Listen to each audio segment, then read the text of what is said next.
14 наурыз күні немесе амал мерекесі атадан мұра болып қалған көнеден келе жатқан дәстүр. Бұл күні халқымыз туған туыс, құдайы көршімен көрісіп, бірін-бірі жаңа жылдың басталуымен құттықтайды. Әсіресе жасы кішілер, ақсақалдар мен ақжаулықты әжелердің үйіне барып, амандасып шығу керек екен. Көріскен кезде міндетті түрде жасың құтты болсын, бір жасыңмен деп айту қажет. Кемінде 3 шаңырақтың босағасын аттаған дұрыс деген сенім бар. Дәстүрге сай, көрісу күні адамдар қыстан аман есен шығып, бірін-бірі жаңа жылдың басталуымен құттықтайды. 14 наурыз күні жайылған дастархан жиылмайды, ұлттық тағамдар дайындалып, наурыз көже пісіріледі. Амал мерекесінде көріскен ер адамдар төс қағыстырып, әйелдер құшақтасып, бірінің бетінен бірі сүйеді. Бұл шаттық пен қуаныштың, молшылықтың күні.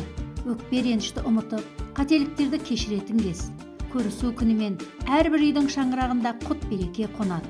Сол себепті ашық жарқын, жайдары көңіл күймен жүрген абзал екен. Құрметті ата-аналар, құрметті оқушылар, сіздердің барлықтарыңызды 14 наурыз мерекесінің басталу күнімен құттықтаймын.